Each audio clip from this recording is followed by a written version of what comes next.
Nibu. Abang Mary. Jumbo go for me. Mary long on me and Nick Bemendi. Oh, you come me. Oh, greetings. No, you meant it on your big boomy. They say what in carry you come with Boras kingdom. Yes, beautiful. I need a sugar. Sintina and I'm going the moment. They say why they rule like Bob Marley. Stand straight.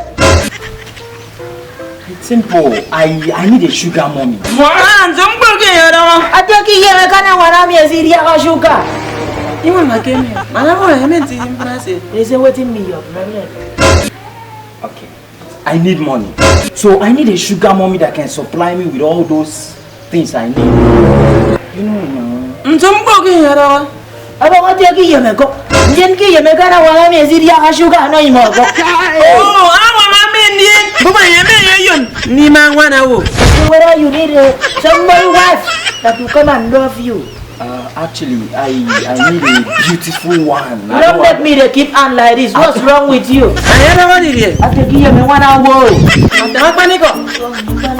Banami, that's a you moria in a mum. Oh, you gave me mum. He said I will help you. I just want him to do something to my face, you know, so that when they see me, I'll be attracted to them.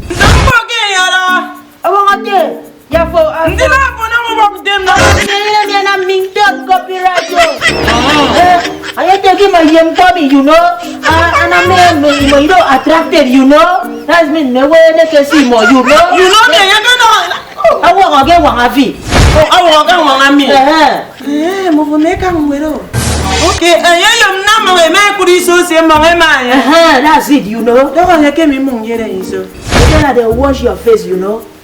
No, just washing our face. Bam! I don't want it. I'm not taking it okay. Just washing your face. Give me, ma. Yerizo. Oh, I am out Yerizo. I'm out Yerizo. Yanka came in business and a young song. He gave me one book.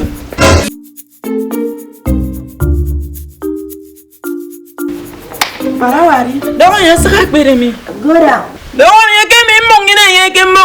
My came more than a young Katiaba. I want to have him. He said, put your face inside the baptism water 7 times. You say, Lord, pity me. Come back. Jesus is Lord. I think so they're wise. I'm dying. That's it. You are attracted now. Even me, I like you. You know what I need to tell you? You're good. Check your phone. Sugar mommy doesn't call you. This is killing. No. This is suicide committing for sugar mommy. I take it for what he bought. Oh, you can work again. He said that he want to help. I'm dying. Oh, hear me. He said you should make. That is only. No, you can need to. Okay, yours one. No, I will just die. Don't let me bother me. He got a wrong in Yours one. Enter. That is what go let your face be like Bob Risky. Enter. Oh, Mumu, no too much. Mumu man. You be Mumu.